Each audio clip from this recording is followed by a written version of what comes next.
E aí, galera, vamos falar então um pouquinho sobre a independência do Brasil.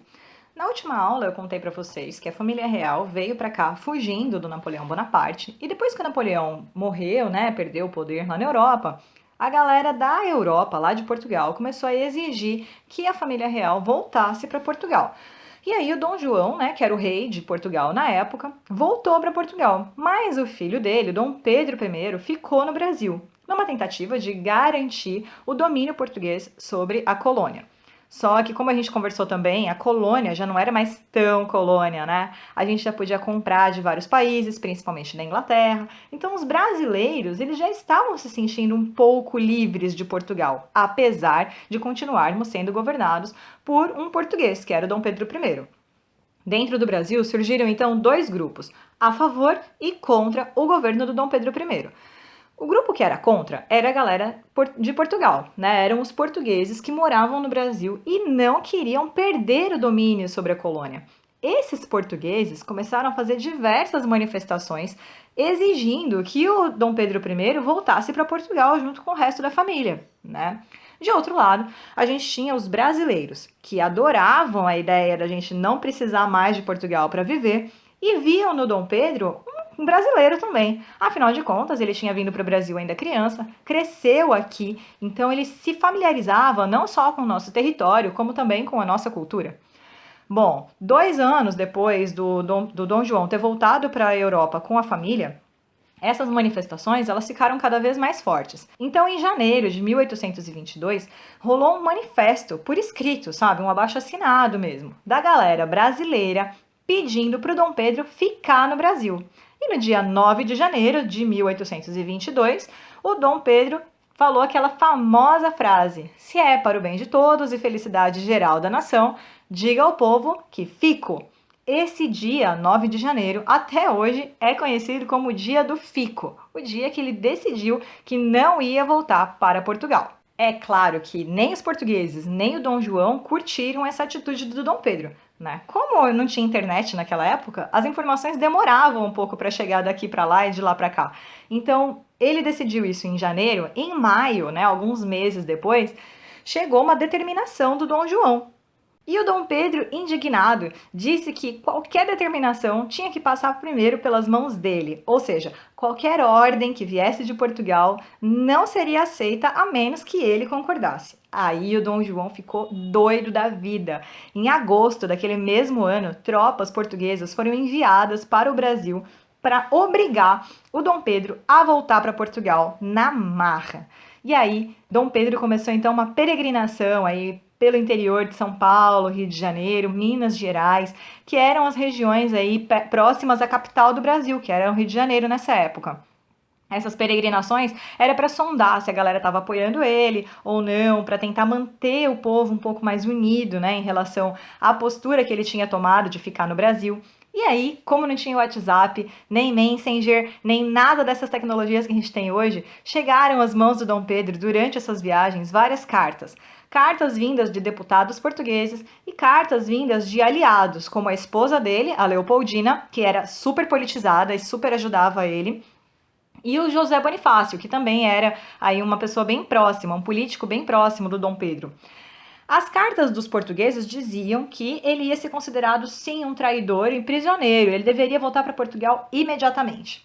As cartas dos aliados, como da Leopoldina e do José Bonifácio, orientavam o Dom Pedro a romper de uma vez por todas com Portugal, porque senão ele ia ter que voltar para lá e o Brasil ia voltar a ser uma colônia. Bom, então no dia 7 de setembro de 1822, o Dom Pedro reage a essas cartas e diz que ele vai ficar sim, e que ele prefere morrer do que voltar para Portugal. Olha que interessante, né? Isso aí passou para a história como o grito de Ipiranga. As pessoas deixaram a coisa um pouco mais romântica, um pouco mais bonita do que ela realmente foi, né? Porque ele estava às margens de um riacho chamado Ipiranga, que fica em São Paulo. E aí é interessante porque o grito do Ipiranga dá a impressão que ele bradou isso, né, para muitas pessoas e muita gente apoiou, e aí a partir daí começou uma guerra e tal, e não foi nada disso, né, gente? Na verdade, o Dom Pedro I, ele não queria voltar para Portugal, ele deve ter falado um pouco mais forte, né, que ele preferia morrer do que voltar para lá, mas isso entrou para a história como independência ou morte. A partir daí, vários hinos foram criados, o nosso hino nacional, o hino à bandeira, o hino da independência, inclusive que tem a melodia composta por Dom Pedro, né? Todos eles enfatizam que o povo lutou pela independência, quando na verdade não foi bem assim, né? No dia 8 de setembro, por exemplo, dia seguinte ao grito do Ipiranga, pouca coisa tinha mudado na vida dos brasileiros, né? Então, a nossa independência, ela, diferente do que aconteceu no resto da América, ela não transformou o nosso país numa república, porque a gente continuou sendo uma monarquia, ou seja, a gente continuou sendo governado por um imperador sem nenhum tipo de eleição, né? A gente não teve participação popular nessa declaração de independência, né? Mas isso não quer dizer que não teve nenhum conflito físico.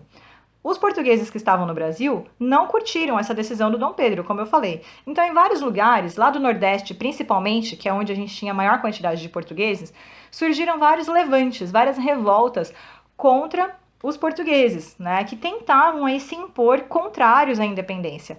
Uma das revoltas mais importantes aconteceu na Bahia. Até hoje, o dia 2 de julho de 1823, ele é comemorado como um feriado, né, o dia 2 de julho, como o dia da independência, porque foi o dia que os baianos conseguiram expulsar os portugueses de uma vez por todas de lá. Olha só, hein, quase um ano depois do Grito do Ipiranga. Só para vocês verem que a nossa independência, ela não foi um acontecimento, ela foi um processo. Demorou bastante para o Brasil conseguir aí ficar livre de Portugal de uma vez por todas. E Portugal só aceitou a nossa independência depois que a gente pagou uma graninha para eles, né? A gente teve que pagar uma indenização. O primeiro país que aceitou a nossa independência foram os Estados Unidos e depois a Inglaterra. Mas isso não quer dizer que eles são bonzinhos. A verdade é que tanto os Estados Unidos quanto a Inglaterra estavam passando por uma industrialização muito importante. Lembra o que é indústria?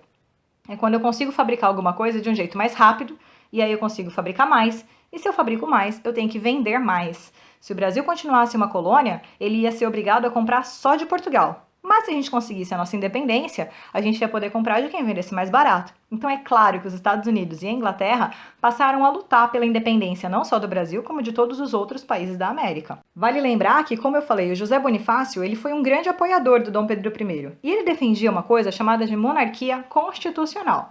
Monarquia é quando a gente não tem eleição, o cara que governa é um herdeiro do cara que estava antes, né? No caso seria o Dom Pedro I e todos os seus herdeiros.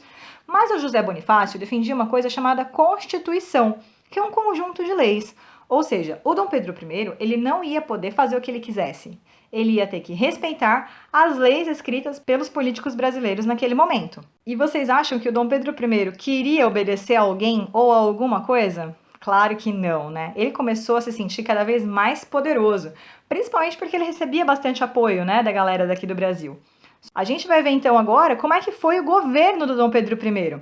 Então, a primeira coisa que ele fez, olha que interessante, foi fechar a Assembleia Constituinte. Ou seja, ele não queria nem saber de uma Constituição escrita por outras pessoas. Ele sozinho queria escrever a Constituição. Queria escrever as leis do Brasil e, é claro, quem é que ia mandar nesse negócio?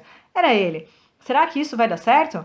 Bom, já adianto para vocês que, de tanto discordar do José Bonifácio, ele acabou mandando não só o José Bonifácio, como todos os deputados que queriam, exigiam essa Constituição, embora do Brasil. Vocês acreditam nisso? Mas isso é assunto para a nossa próxima aula. A gente vai conversar como foi o primeiro reinado do Dom Pedro I. Eu espero vocês. Até lá!